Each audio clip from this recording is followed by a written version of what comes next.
They're not just people's names or just nicknames. They're like, they have meaning. Thank you.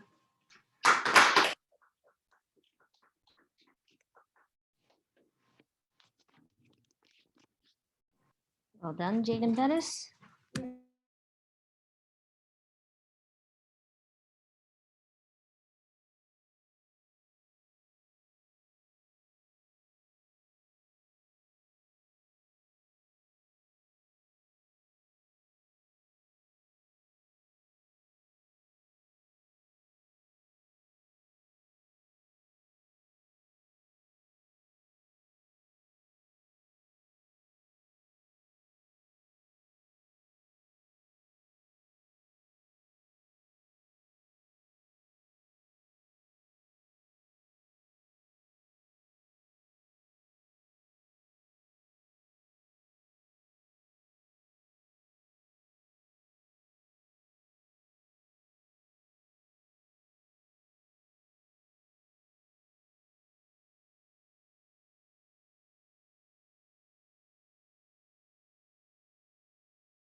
You want me to go again now?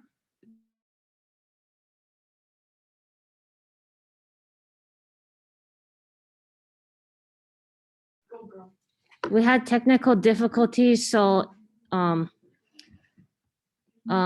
Elise is gonna go again. Okay. All right. Oh, she's getting serious. She took off her sweater, people.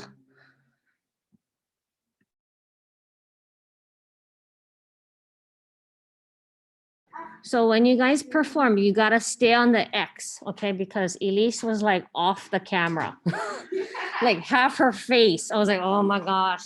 Cadence, did you notice that? She was like half, I was like, oh my gosh, move. Yeah. I don't know what happened. You got excited and moved like 6 inches off the,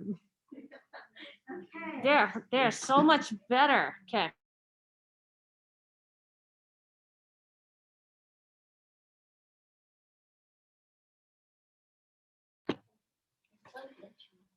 Yeah.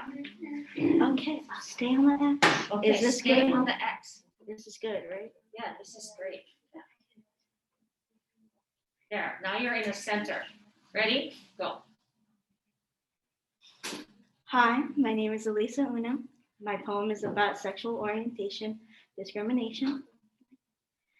To my people, friends, family, and more, a question cries out to me. It's in my core. Why can't people love everyone for who they are? A problem, a matter that ranges near and far. Some things can't be chosen, will be like and dislike for reasons unknown or sometimes best left unspoken. Discord between me and another on the matter of the identity of your lover. Discord that strangles hopes of the future generation when they move their mouths for all can invoke and words flow out, claiming that marriage must be between a woman and a man. I'm right, you're wrong. It's not God's plan. Okay, but doesn't he also say to love one another? It's hard to keep everything in bay when the other lingers in your mind. What makes it so bad to not be part of the norm? Color within the lines, because if you don't, it's sad and a miss. But don't these looks, personalities, and identities we have make us each unique, rare, one of a kind? So we have to take a stand. To be true to who you are, whether part of the LGBTQ plus community or not. Like previous battles that were fought, one by Del Martin Phyllis Lyon and the friends who wanted others to see through a different lens. In 1955, Daughters of Bilitis was found for women like them who needed a safe haven, not a battleground. Together, they published a magazine with the help of a ladder. A bigger picture could be seen.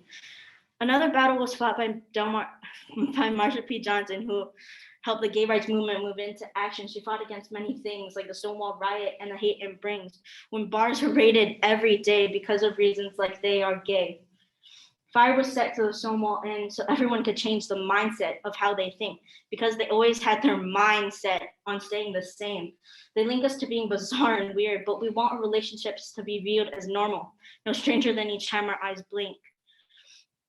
Miss Marsha P. Johnson always said, pay it no mind, because she didn't want to be confined to this one model that is expected. Rather than looking down on others for their identity, look up to them for their authenticity. Live to treat others with respect and love, hate and fighting to be rid of. Don't judge others by the first glance you take, but get to know them for who they are, the real and not the fake. Don't decide from the start whether they're your friend or enemy. Push these ideas aside, because it's better to walk together than separately. Maybe it doesn't matter who you love and treasure, but whether you are respectful and thoughtful to those around you. If everyone could take these things into account, nothing could be better, more true, or paramount. Thank you. Okay, next.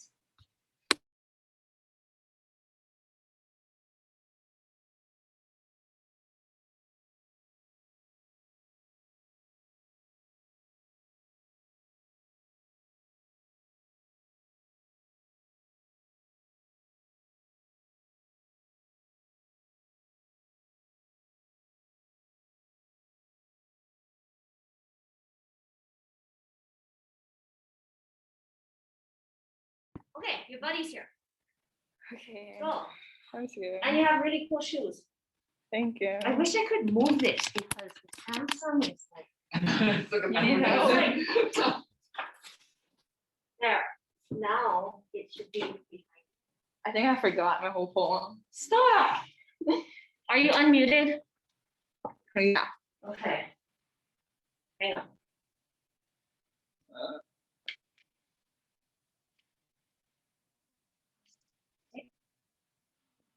Are you ready? Hi, my name is Cadence, and today I will be doing a poem about bullying. Open the eyes to those who are blind to society, struggling, battling criticism, treated poorly for we are blinded by the truth.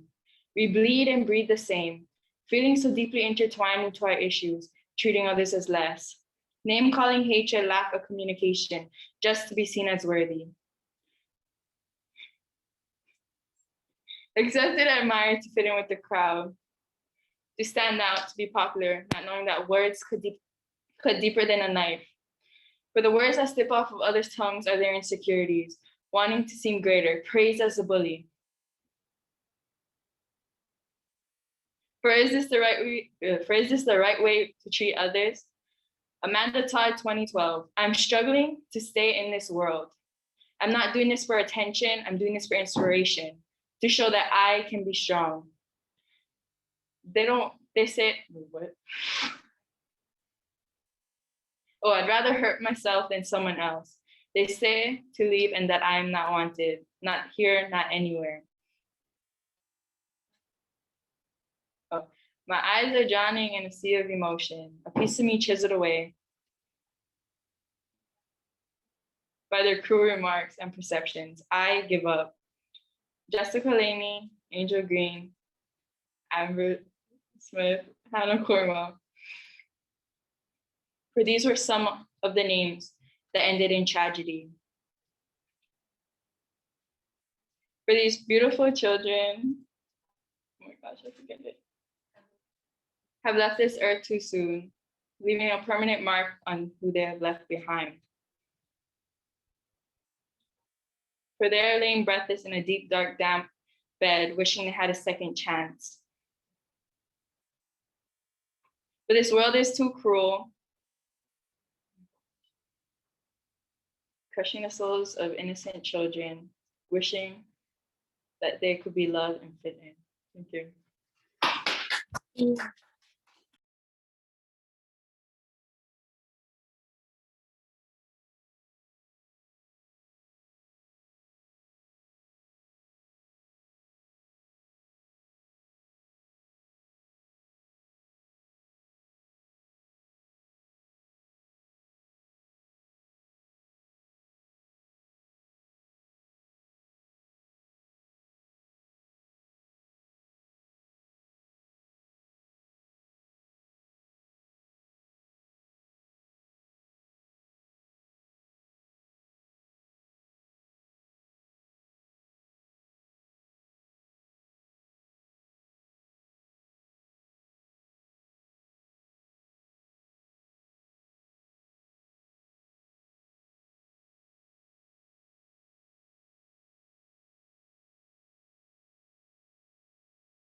Okay.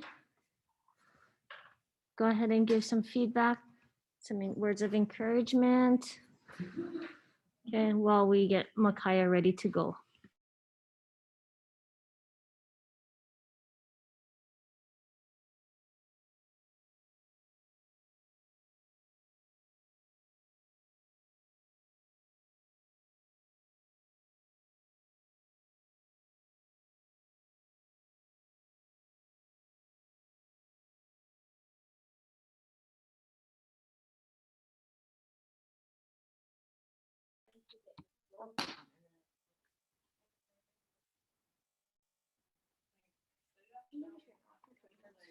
Are you unmuted? Yeah, yeah. Thank you.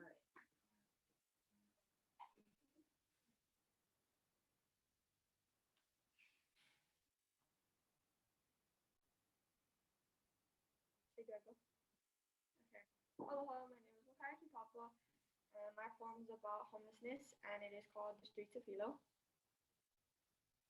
We see them every day. We offer them our leftovers, the uncles and aunties and moms and dads. We pray for them, but mostly we pity them. We pity that they don't have a house, hot meals, a warm shower, a private place to call home, and most importantly, that they don't have any money.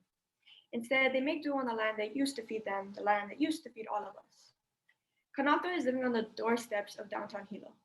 They are living under bridges, sneaking into parks, hiding in pavilions after hours, sleeping on the sidewalks and bus stops just to stay dry. Where did this all begin? How did we end up here? Why do we have to fight for any right to the land that we used to share? The great, no, let me rephrase that. Not so great, Mahele. King Kamehameha Ekolu said, let's split the land. And guess who he nearly forgot about? His Maka Ainana, the ones who tended it, lived off of it, and protected it. He said 23% for our crown, 40% for our chiefs, and 37% for his government. Let's not forget the Kuleana lands, though. The lands that were given to the chiefs to give to us so that we could work on them. But who profit off of that? Not us. So how are we expected to buy back the land that we never owned, but thrived with? We were tending our ahupua'a from Mauka to Makai. We were in the lo'i with the kalo. We were on the va'a with the i'a. And now we have to live off the scraps of the hauli, of the ones who did have that money to purchase what used to be our homes. And we have to eat their canned goods and McDonald's dollar menu and cup of noodles because that's all our money-bound hands can afford. And now we see our uncles and aunties and moms and dads holding up "Please help" sign on the side of the road. Our homeland isn't our home anymore. Not Hawaiian enough to get Hawaiian homeland, but Hawaiian enough to be scared to end up with my uncles and aunties living in tents on the government's private property. Let me say that again. Not Hawaiian enough to get Hawaiian homeland, but Hawaiian enough to be scared to end up with my uncles and aunties living in tents on the government's private property. But let's see further ahead. Let's go back to our roots and forget the money. Teach the new lahui how the old lahui flourished. Like our kupuna, let the mo'opuna be the ones to turn it around. If we need to make a connection to our aina so we can protect and prosper off of it. If we self-sustain, there won't be any need for these fast food chains and homeless shelters. Our community will tap deep into its aloha and save itself. We'll take care of everyone. So we won't see our uncles and aunties and moms and dads pushing their home on wheels anymore. Mahalo.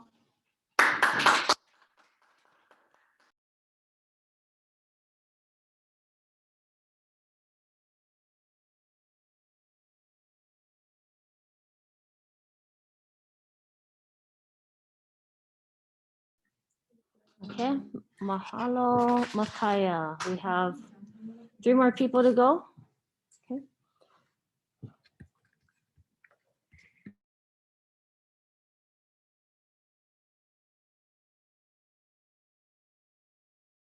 Okay.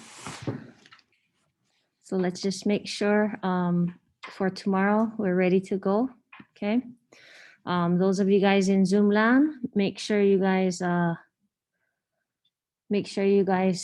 keep keep in mind the people in cohort A. You will be voting during cohort B. So it's kind of interesting because we got to remember the people in cohort A as well as cohort B. So just throwing that out there. Okay. All right, let's get going. Eeny, meeny, miny, mo. Oh, Jaden, thank you. Go.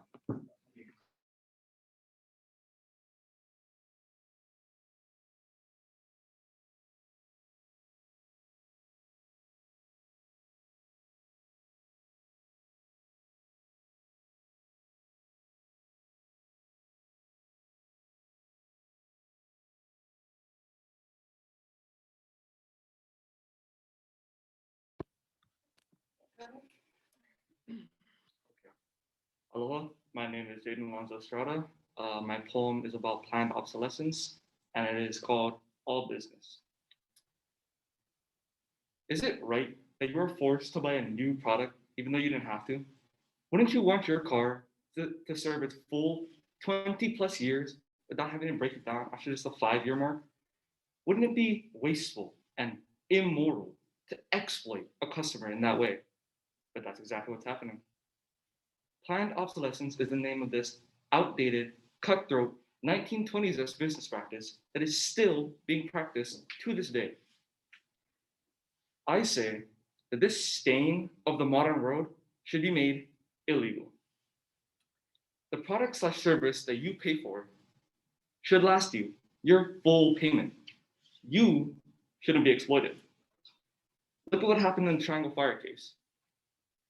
Big businesses are more than willing to make sacrifices on your behalf.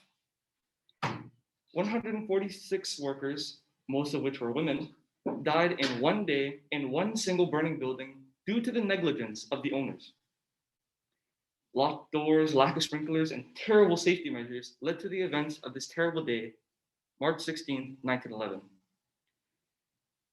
All chalked up to be acts of God.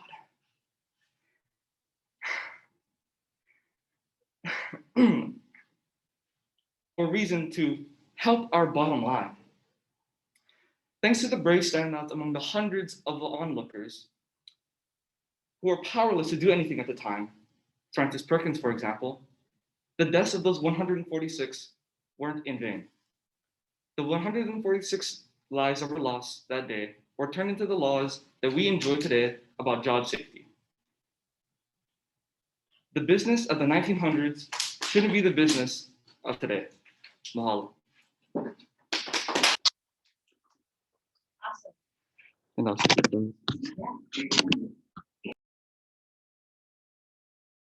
So as you guys can see, it's like, everybody's hitting their 2-minute mark, which is great. Like, yeah.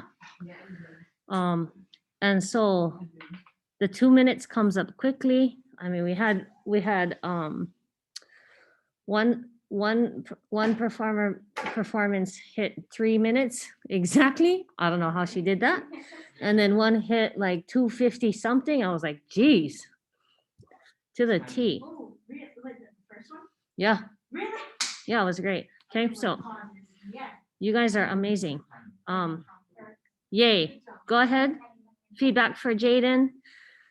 Even some congratulations. Yeah, acts of God. I loved it. I love that. That's so theatrical. Just acts of God.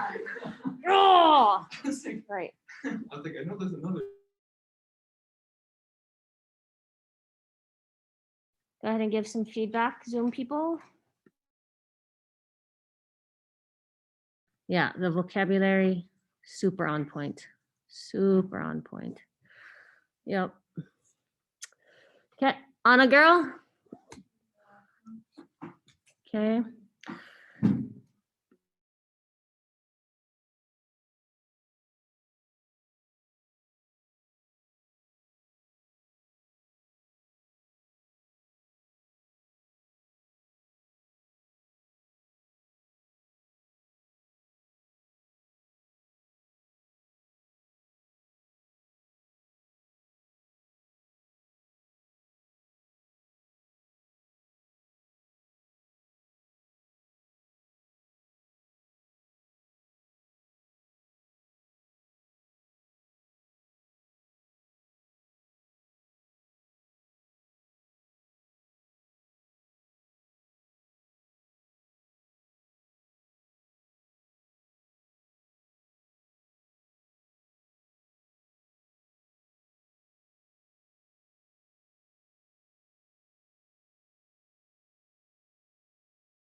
Almost threw out my back. Okay. I'm like being like over 40 years old. Just don't do that.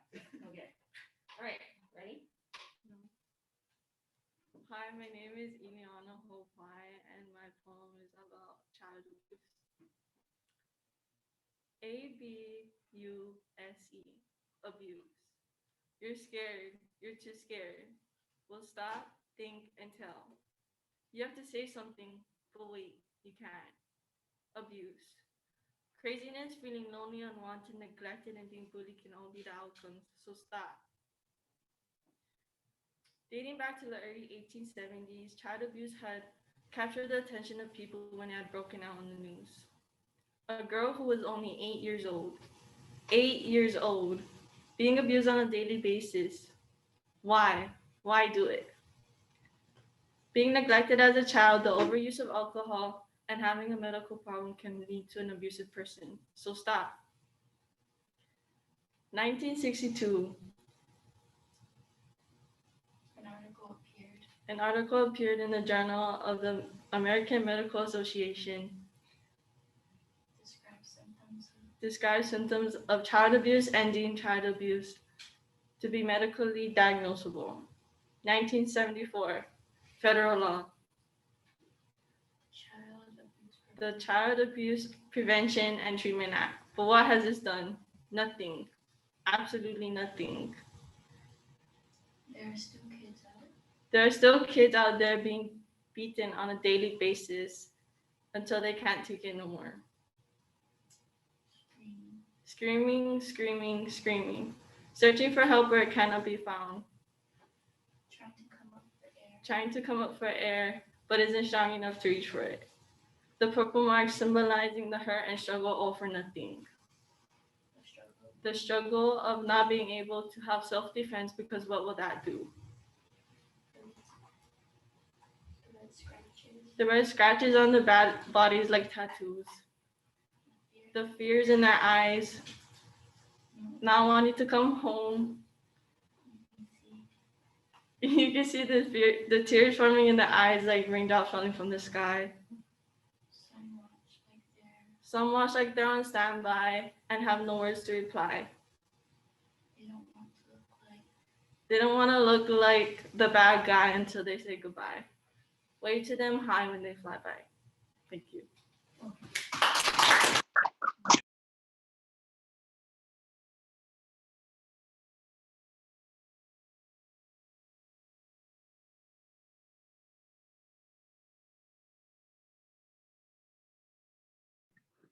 Mahalo, Anna. Very good topic. Thank you, thank you, thank you. That was a really good topic. Super powerful. Okay. You guys at home, make sure you guys provide some feedback. Okay. Not only the people in class, okay, make sure you guys are still focused in. Yeah. Figurative language on point. Strategically placed to drive the point home. Very good.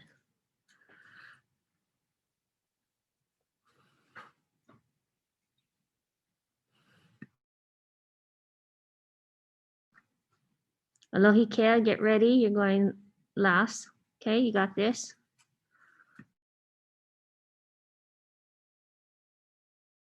Right, red scratches like tattoos.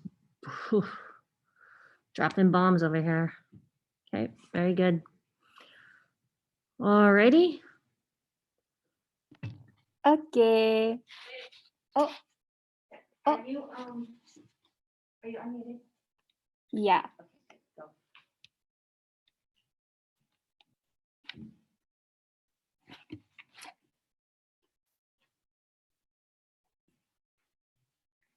Aloha mai kako.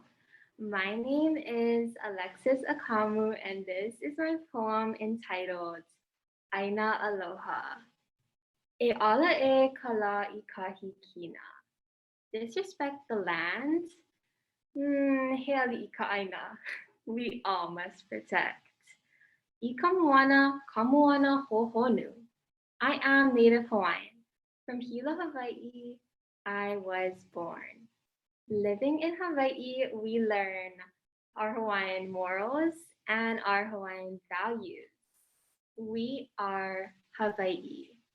Hi'i kaleva, kaleva nu'u. What is Hawaii? It is our aina. It is our sacred land. It is a place we strive to protect. Heli ka aina he kawa ke kanaka. Ikahikina ayakala. Mauna Kea, the place of Papa and Wakea, our Sky Father and our Earth Mother. Meets where the bones now lie. Bones of who? Our ancestors, Ali'i and Kahuna. E ala e. How would you feel if the bones were pushed to the side? All 40 MT. E ala e. July 19th, 2019 was when it went down. It was the first protest for A'ole TMT, the first of many to come. Kapu Aloha, a movement. Kapu Aloha, a community. Kapu Aloha, our way. The community renewed, re-strengthened, power. All Hawaii does stand together. E ala e. Mahalo.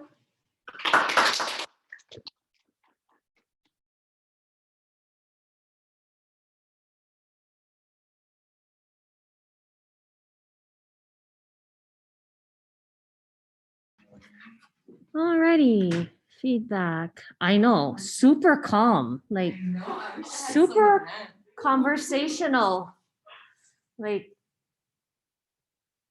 Thanks, Greta. wow. Did you call me Greta? Oh, it's like Greta. I'd be Greta. Greta Thunberg. Okay.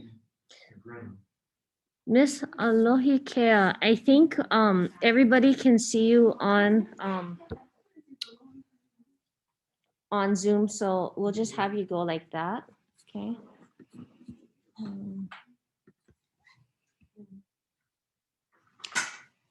Okay.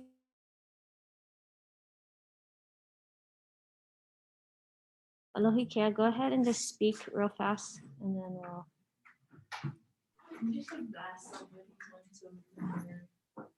Oh. Yeah, actually, that's a good idea. Yeah, hang on.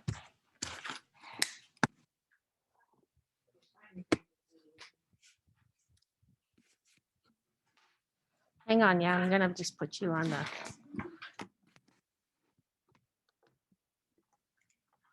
Can you, yeah.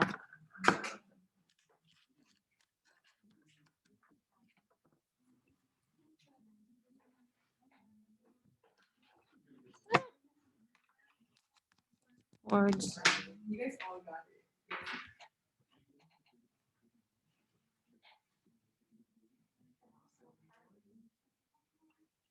I don't want pictures. Okay. All right.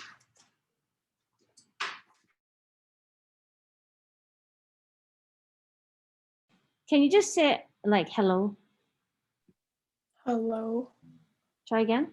Hello. Just say hello. Hello. Oh, okay, hang on. Try again. Hello. Could you, hello, yes, no? Okay, I think I got it. Try again. Hello. Yes. Is it playing back? It's fine, yeah? Okay, all right. Okay. I'm Alohika Baker, and my poem is about the LGBTQ plus community. She stands in the closet waiting, not for the door to unlock. It will open if she wants it to, but people stand outside consumed with hate, and she's not sure if she wants to walk through that door. For fear of those people standing outside, and she's not the only one who's scared. The people in closets are afraid to show their pride, and don't tell me it's justified. Because those people outside don't dislike everyone. They're not running around specifically hating heteros. They feel that way because of a girl with a girlfriend, because of gays, bisexuals, trans, queers, and lesbians. Because seeing a non-natural couple makes them feel extremely offended. Some have had the courage to step outside the closet walls. Some are living a normal life, no longer confined. Some weren't accepted at all. Some were killed, their bodies left for their families to find. And I could name them all. But then we'd be here all day, because this list is not small, but I'll start to say it. Akira, Monet, Marie, Matthew, Shepard, Alejandro Barrios Martinez, Timothy Blanchard, Gilberto Ramon Silva Menendez, Roland Peters, Paul Terrell Henry, Jenna Franks, Paris Cameron, Kimberly Morris. 5% of Americans are LGBTQ+, but also 18.5% of the hate crime victims. The people in or out of closets shouldn't have to live in fear. They shouldn't have to look behind their shoulders. All of them should be able to be proudly queer. So why should they be treated this way? The answer is that they shouldn't be. Because honestly, it doesn't matter if someone is gay. It doesn't affect you. So why is love bringing hate? Because that's all I see to be wrong. And I don't really understand why there's still debate on this, because it doesn't make sense. Hate on love. So I'm sorry that we don't fit the mold. I'm sorry we were born wrong. Sorry we're not the standard model. Sorry we have a different love. And it was really scary for me to read this poem, so I'm hoping that none of my classmates are homophobic. Thank you.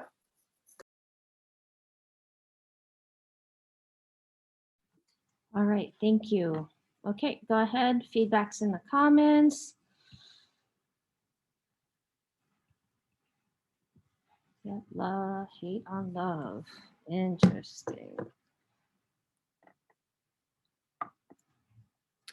Okay, so as we transition to our novels, quite interesting how we are talking about privilege, right? And part of the privilege of being is that you guys are so free to talk about whatever it is. Okay, so let's go ahead and do this. Makaya, could you turn on the lights? Thank you. Okay, so very good. Very proud of all of you guys. You guys hit your 2 to 3 minute mark, every single one of you. So nice work. Okay, cohort B, I look forward to you guys coming in here and crushing it just like cohort A. Okay, wherever we are, this is what we have for us. Okay, so I'm really proud of you guys. As you can tell, we have a number of people in our class who are very talented. Okay, so we'll move on with that. I'm recording these so that we can possibly post them on the Hawaii KS Instagram, possibly. Yeah. Okay. But I'm having a riot happen in my classroom. A rebellion over here. But we'll see. We'll see what happens.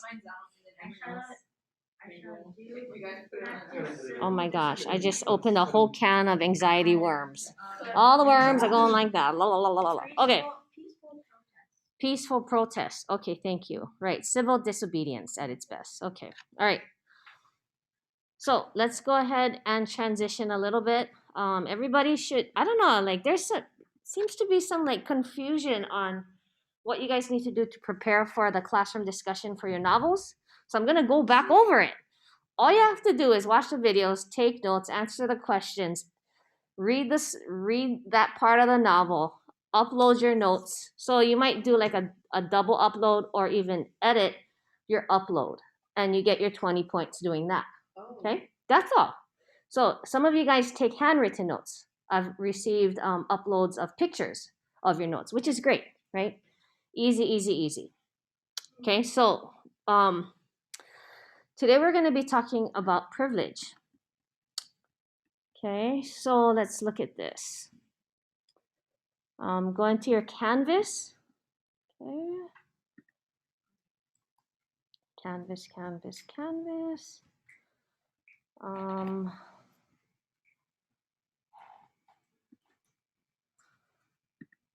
So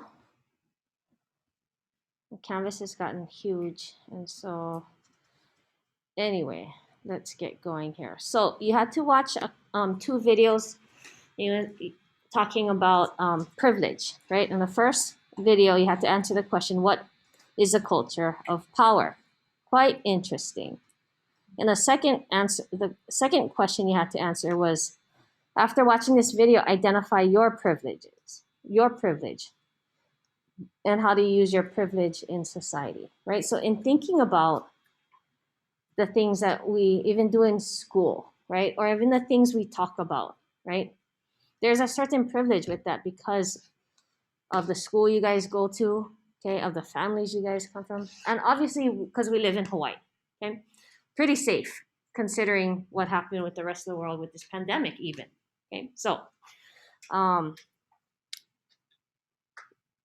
right, the whole saying, lucky we live Hawaii, right? It's like, yeah, right? The moment you start to be like, oh, we live on this rock, I'm getting out of here.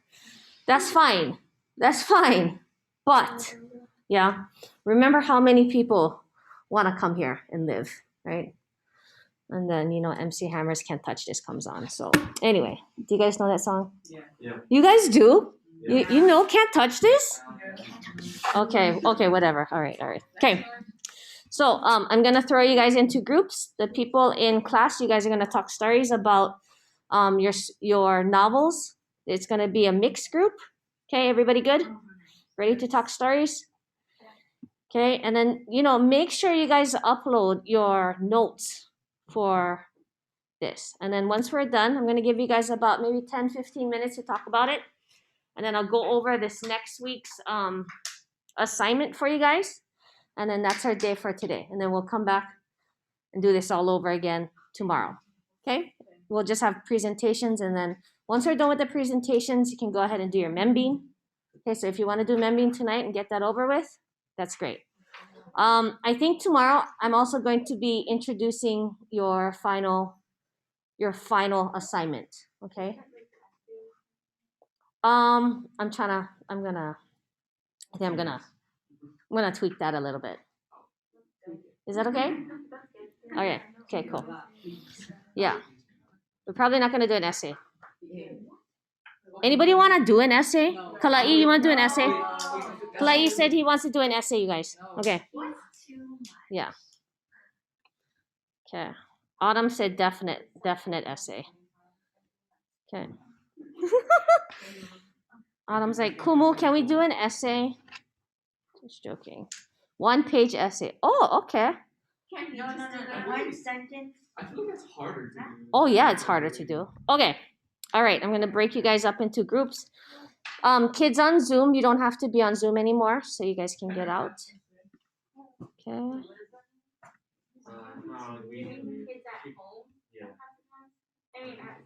Yeah, kids, sorry. The kids my bad. Don't get out of Zoom. The kids on Zoom, stay on Zoom. The kids in class, off of Zoom. Okay, so you just talk stories. Yeah, here we go. Let's see what's going on. Sophia, Tiari. Okay, perfect. Hey guys, wait, I have a question. Yes. For that 5th poem, I read it and it said like if you did it in class, you're good. Yeah. So We don't need. No, you don't have to do that. Yeah. Just checking. Yeah. Yeah. Okay. Because we're in real life, so that's fine. Okay. All right. So we have Kaulapa, Journey, Dylan. Okay, awesome. Actually, I'm going to make it smaller. I'm going to add one more room.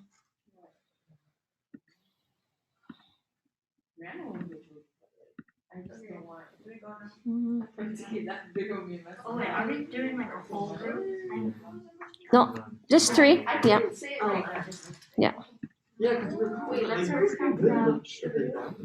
Yeah, Miss. Oh, Can we first? what? Can we first talk about the videos and then? Yeah, go ahead. Talk. Just talk. Start. Okay. Yes. I was doing it good. I was practicing with him in the cafeteria, and I could say almost all of it. And they're like, I know. You know, if we're done early and we have time, let's. You want to do it one more time? I just do it with you. No.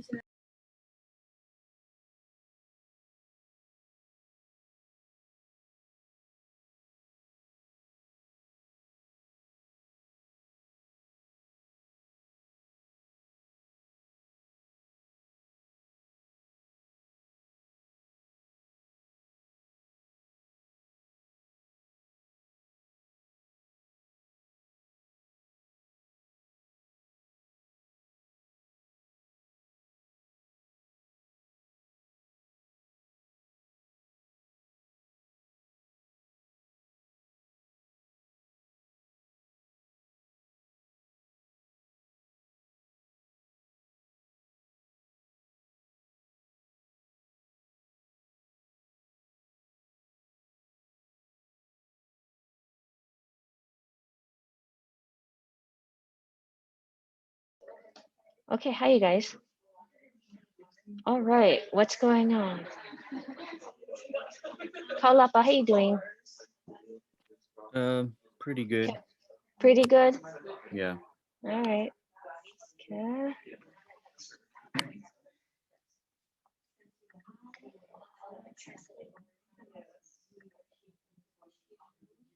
Okay, privilege. How's it going?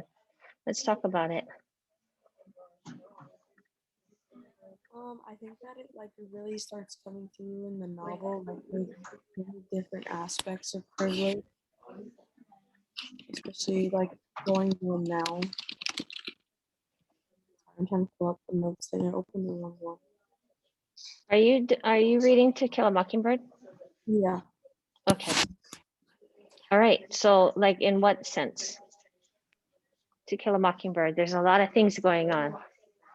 like for instance, like I noticed the Ewells. I think that's what their names are. Mm-hmm. Like they have like poor privilege. I don't know if that makes any sense because like they're poor, so and they're dirty, described as a family with no class, and their father's a drunk. So they have like poor privilege, which allows them to live with the blacks because it's cheaper than it is to live amongst the white people. Interesting. I think like another privilege that the Ewells have, in regards to like sort of like the law is that they're white. So when I think in chapter 17 they're beginning the court case.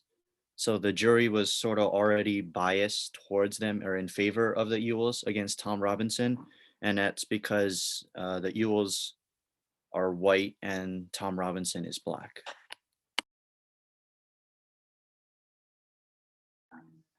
Tiari, are you in Nickel Boys or are you in To Kill a Mockingbird? Okay, I thought very it good. was like, sorry. No, I go, thought go, the go. privilege was with the kids too, not like in as much of a straightforward sense, but like when Scout stopped Mr. Cunningham, because I think that if she was an adult and if she had said those same things to him, it wouldn't have had the same effect. Like he wouldn't have backed down. He would have just got mad. Well, that is a very good point, right? I mean, if she was a female, she would have been pushed to the side like an adult female, right?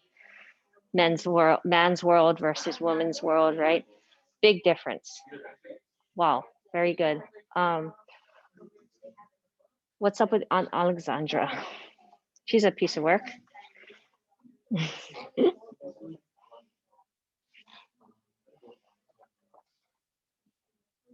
Yeah, she's definitely really like coming through with true colors in the novel. Another like sense of like privilege that I almost saw was that like Calpurnia does not have the same privileges as like the kids and Atticus and stuff like that. It's just because she's black, so it just makes a lot of like hardship and stuff on her, and Atticus has to offer her like two alternative different ways of living because she doesn't have the same privileges that the kids or he does. And a connection that I made in like a real life connection, I guess, that was the Operation Varsity Blue, the University of Southern California college scandals. I made that a connection because like there's so many normal kids that were trying to go to USC like on normal scholarships. They work hard and stuff like that. And then there's that Lori Laughlin who just came in and paid the $500,000 for kids to just slip right into USC. Right. That was like a celebrity privilege kind of. Mm-hmm. Have you guys all seen that on Netflix? I think it's called Celebrity Blues or something. Mm-hmm. What is it called? I think so. Yeah, where they're rich and they can hire people. They hire people to like make them take the SATs for them. I mean, it's just complete boogers, like very good. Okay, all right. Continue to talk about this because the trial, especially in the trial, like there's clearly some things going on with the trial, right? And how interesting where you can see the levels of society, right? And with the levels of society, there's privileges, right? Even if you are a poor white person, you're still more believed than what, right? Any black person, right? Okay, like the social structures of that lends itself to all kinds of privileges or lack of privilege, right? And then also let's go ahead and talk about the role of privilege as far as Atticus has privilege, right? And how does he use that privilege in his community, okay? All right, another like maybe 10 minutes or so, okay? Go ahead and point out like memorable quotes, things like that. Okay, I'm gonna go find somebody else to talk to. Okay, good. Anywhere? Oh, What, you two, you guys ready for tomorrow? I cannot wait for you guys. So excited. You guys are amazing. Okay, so how's it going? Good. Good. Are you guys done talking? No. No. Autumn, no, you're supposed to say no, we're not done talking. We're just in the middle of it. Okay, books. You guys both reading To Kill a Mockingbird? Nickel Boys. Both Nickel Boys. I'm reading To Kill a Mockingbird. Okay. Oh, both books getting good. Mm-hmm. Privilege of Education, Autumn, with Elwood. What did you notice about that? Well, my main focus on What? Say that again, the boxing match? And I thought, because you know how they like go out back with the trees and the iron rings. Mm-hmm. It's only for like the black kids. Right. Right. Okay. What happened to Griff at the end? They went away, but he changed. Yeah. Right. So in Nickel Boys, there is this like boxing chapter where the guards, the jail guards, or school guards, right, set up this like entertainment for themselves and for the community actually, right? And it's more like a betting ring on boxing. Yeah. And so the connection to that made me think of like even the NFL, you know, and the head injuries, or like the gladiators, right? They use people who are marginalized for entertainment purposes, right? Quite interesting. What happens when the NFL players are done and they have head injuries, right? What happens? They get kind of tossed to the side, right? And that's what they're trying to prevent. What else? Just kind of interesting, okay, with that, because Griff is never seen again because he was told to take the fall, right? Did you get that part? Right? Privilege of telling somebody to take the fall and he doesn't. So what happens? He disappears. Okay. All right, To Kill a Mockingbird. Privilege. How does Atticus use his privilege? How he's able to defend Tim Robinson, even though he's white, and how they're kind of coming after him about it. And I was just saying how in the book they directly like comment about it. On my page 146, Jem says half white, half colored. You see him in Scout. You know that red king-headed one that delivers to the drugstore? He's half white. They're real sad. And then Scout asks him, "Dad, how come?" And he says, "They don't belong anywhere. Colored folk won't have them because they're half white. White folk won't have them because they're colored. So they're in betweens. They don't belong anywhere." Right. That's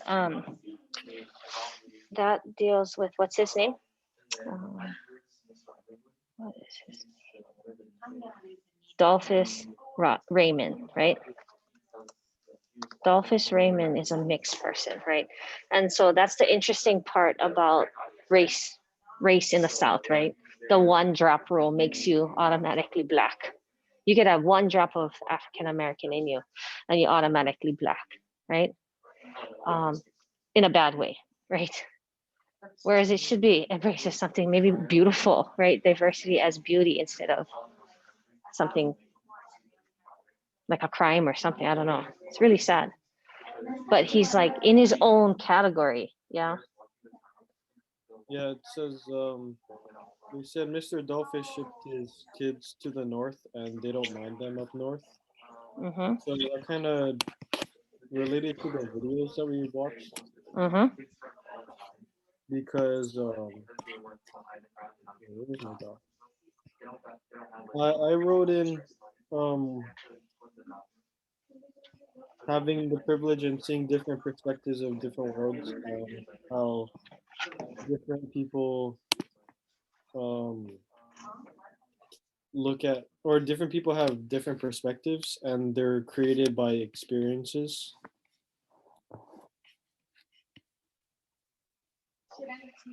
So that's how I related my. Right.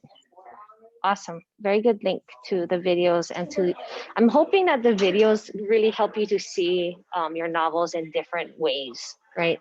Like positions of power, right? With the guards, positions of power as Atticus being an attorney and a politician and his name, right? Positions of power in meaning lack of power with those boys, right? Being manipulated, exploited, right? Positions of power within Nickel Boys where the decision makers can either help these boys and do the right thing, but they don't, right? It's just full of corruption. What is that, right? Even in our own government today, right? We see it and we're like, really? Can't we have like a do-gooder? Can't we elect that person, right? I don't know. Right, so I'm looking for somebody in our classroom to be that person. I mean, who's going to be the next Kai Kahele coming up? You, Miss Autumn? You, Kala'i? I don't know. Just pay attention to what he does. It's really interesting because I know him as a basketball dude. volleyball dude, because he's like a little bit older than me. So he grew up with like these real like big time superstars when I was a little kid. Yeah, and now he's a U.S. senator. Quite impressive, actually. Okay, because he could have gone multiple routes. Okay, so anyway, I think you guys are good to go. Hang on, yeah, I'm gonna just like stop the breakout rooms.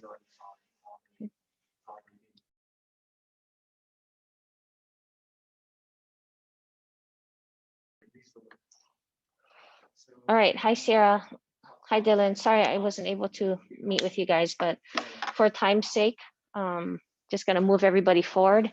Okay, Jaden, I'm just gonna move everybody forward. So just wanted to just cover this week's preparation for novel discussion. So if you guys go into your Canvas, you guys can go ahead and look. There's some major things happening in the books. We're gonna actually close out our book soon, so I need to make sure that you guys are good to go. We'll be in the process of selecting the people to go on to the next round of the Poetry Slam. Okay, so with that, just a heads up on that. We had a really good first round this morning. So if you guys look in module 4.8, okay, let's see, group discussion. Okay, so I want you guys this week to focus on identifying the social injustices in these sections. I want you guys to be able to talk about it. How do the characters cope and process, right? How do the social injustices in the book remind us of current situations? Okay, so make those real life connections this week. No videos for this week because I think we've almost beat the dead horse to death, right?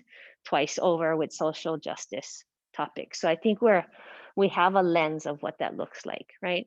And it's done intentionally, right? Because sometimes we could be bystanders, right? And you guys as individuals have to make a choice on your own to either speak up and do something or just stay in your lane, right? Some of you guys were not raised to be those people, right? To people who stay in their lane. Some of you guys like find a shoulder, go around, honk your horn, stop the traffic and do something about it. I'm not saying that that's everybody, okay? Because some of us take stands in different ways and that's great, right? You guys take a stand every day by educating yourselves, right? So if you think about your education in that sense, great, okay? So for this week, To Kill a Mockingbird, 18 to 23, okay? We're seeing that the trial has started. We're seeing that Jem has transitioned from a kid now to like a young teenager type of person who can now think for himself. Okay, and he's now seeing things not from Scout's lens, but through more of an adult lens, right? And he's going to deal with the verdict of the trial. Okay, so be prepared for that. And then as you guys continue with Nickel Boys, you're going to see what happens as a result of these boys being exploited, abused, and really what happens when people of power are corrupt. Okay, why are we reading about this, right? Because I was telling Kala'i, I'm like, I hope that somebody in our class will become that leader, right? Or all of you guys become that leader in your own bubbles, right? Do we need more Kai Kaheles out there in the universe, right? I was telling Kala'i and Autumn that I grew up knowing him as like this volleyball, basketball athlete kind of guy, not a politician. I mean, not even close, but apparently it's in his blood, right? Apparently with his dad being his dad. So for you guys, right, think about just your role, your privilege, right? Your why of being at Kamehameha schools. and how you're going to pay that forward. Okay. So anyway, I hope you guys have a wonderful day. Don't forget to do your membing. Oh, where's Journey? Okay. All right. Okay, you guys. Take care. I see all of you guys tomorrow. Practice, practice, practice. Alohi Kea, good job, buddy. Okay. Bye.